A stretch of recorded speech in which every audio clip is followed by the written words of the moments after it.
Suzuki ने launch कर दी अपनी थर्ड जनरेशन स्विफ्ट का facelift variant dual jet engine के साथ, यानी कि K12C सीरीज़ का इसमें इंजन है। डुअल जेट यानी कि हर सिलेंडर के ऊपर अभी होंगे 2 इंजेक्टर, जिससे गाड़ी की माइलेज और पावर दोनों इंप्रूव हो गई हैं। उसके अलावा गाड़ी के अगर फ्रंट को थोड़ा छोड़ दे तो गाड़ी में कोई भी अपडेट नहीं आया।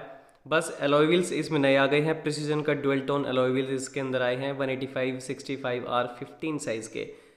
डुअल टोन जो कि है बॉडी कलर, उसका ऑप्शन इसमें मिल जाएगा जो पहले स्विफ्ट में नहीं था। अभी फ्रंट में अगर बात की जाए तो ग्रिल को अगर हम छोड़ दें 1 सेकंड के लिए तो गाड़ी में कोई भी अपडेट नहीं आया। आप साफ देख के बता सकते हैं दिस इज स्विफ्ट। अभी वीडियो में जो आप वेरिएंट देख रहे हो that is ZXi plus manual transmission. ऐसा कुछ ग्रिल दिखाई देता है, उसके सुजुकी के लोगो के जस्ट नीचे क्रोम की बोल्ड स्ट्रिप दी गई है। तो अगर इन चीज़ों को नेग्लेक्ट कर दे तो पुरानी वाली स्विफ्ट ही है, कोई नहीं बता सकता ये नई वाली स्विफ्ट है। एज ए फेसलिफ्ट वेरिएंट ये लॉन्च की गई है। जो मेजर अपडेट था वो था इंजन को लेके डुअल जेट। पहले माइलेज होती थी स्विफ्ट की 21.2, अभी है 23.2। पावर निकालती है 90 PS, पीक टॉर्क है 113 न्यूटन मीटर का। और रूफ रेल्स वगैरह ये ऐसा कुछ भी नहीं मिलेगा। डुअल टोन जो कि मुझे तो काफ़ी अच्छा लगा, जो रेड के साथ सबसे अच्छा कलर मुझे लगा स्विफ्ट के अंदर। अपार्ट फ्रॉम दैट गाड़ी के रियर साइड में भी कोई भी चेंज नहीं मिलेगा, सब एज इट इज़ है। जो कि आपको फर्स्ट जो इसका जो प्रीडिसेसर था इसके फेसलिफ्ट से पहले, उसमें एवरीथिंग इज सेम।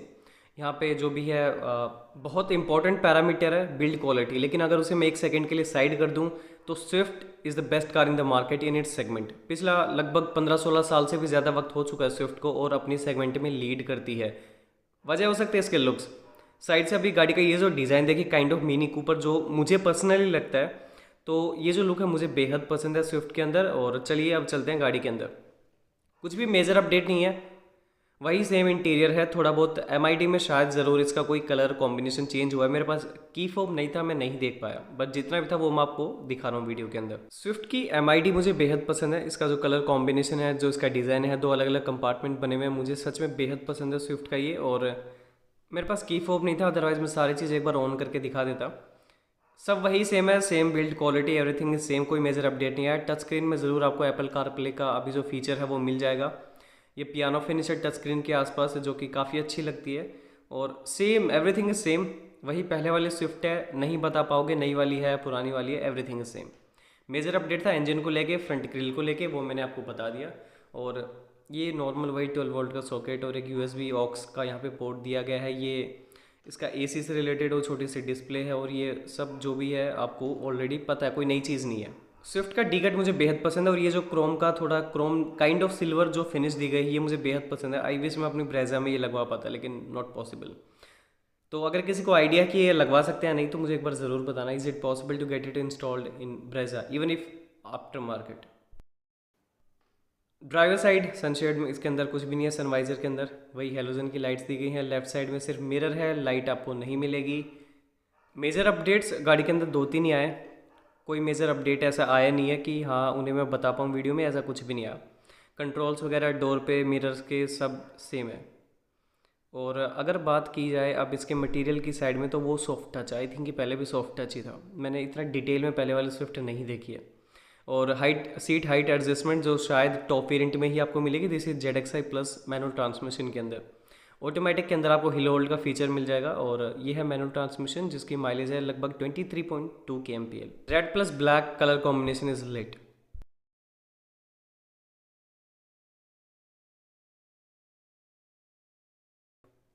अंदर कुछ ऐसी है स्विफ्ट, और डोर पैनल वगैरह सब कुछ पहले जैसा ही है, कुछ भी नया नहीं है। एडजस्टेबल हेडरेस्ट इसमें मिलेंगे, और पीछे वाले हैं वो भी एडजस्टेबल हैं। हेडरूम का थोड़ा आइडिया लेना हो, you can have a look at it. I am 5'10", इतना कुछ स्पेस मिलता है। और अब बात अगर की जाए लेग रूम की तो एनफ है, कोई ज़्यादा प्रॉब्लम नहीं है, स्विफ्ट में इतना ही होता है। और जैसे मैंने बताया था फ्रंट रियर सारे चारों हेडरेस्ट इसके जो भी हेड रिस्टेंट्स हैं एडजस्टेबल हैं। अभी चलते हैं वुड की तरफ। यार मैं रिपीट कर रहा हूँ, ये कलर कॉम्बिनेशन जो इसका रेड कलर है दैट्स अमेजिंग, इतना आई कैची कलर है, ज़बरदस्त। तो अभी बूट की अगर बात की जाए, सेम स्पेस है जो कि पहले वाले स्विफ्ट में था। और अब इसका एक बार स्पेयर टायर हम चेक कर लेंगे क्या वो सेम साइज़ का है डिफरेंट साइज़ का, जैसे डोनट व्हील आजकल ट्रेंड के अंदर है। तो येस इसमें आपको मिलेगा ब्रिजस्टोन का एक डोनट व्हील, यानी कि इसकी विड्थ भी कम है, इसका साइज़ भी कम है, और इसकी जो डायमेंशंस हैं जो है 165, 80 और 14, तो डोनट व्हील इसके अंदर आपको मिलेगा, यानी कि आपके पास रिस्ट्रिक्शंस होंगी।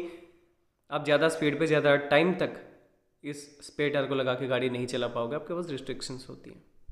आप लोग मुझे बताना आपको स्विफ्ट में कौन सा कलर बेस्ट लगा। मुझे तो रेड प्लस ब्लैक ज़बरदस्त लगता है स्विफ्ट के अंदर। आई थिंक बहुत सी कम गाड़ियाँ जो रेड कलर को जस्टिफाई कर पाती हैं, तो मुझे तो ज़बरदस्त लगता है, जो कि इसके लुक्स को इन्हांस कर देता है और कॉम्प्लीमेंट करती है इसके लुक्स, इसके कलर को, कलर इसके लुक्स को।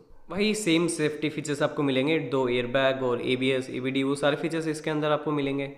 एक और अपडेट आया है, वो है प्राइस को लेके। अब जो भी इसके वेरिएंट हैं LXI, VXI, ZXI, ZXI plus, अपने प्रीडिसेसर वेरिएंट्स यानी जो भी इसके LXI, VXI थे, उनसे लगभग 24 से 25 हज़ार ये महंगा हो गया है। जो पहला LXI था उससे अब वाला जो LXI आएगा वो 24 से 25 हज़ार रुपये महंगा हो गया। तो हाँ, थोड़ा सा वो इम्पैक्ट डालेगा आपकी पॉकेट के ऊपर, क्योंकि टेक्नोलॉजी गाड़ी की इंजन के अंदर नहीं है। कुछ मेजर अपडेट तो ऐसा नहीं है, बट ग्रिल, कुछ डुअल टोन इसके जो अलॉय व्हील से बहुत शानदार लगते हैं।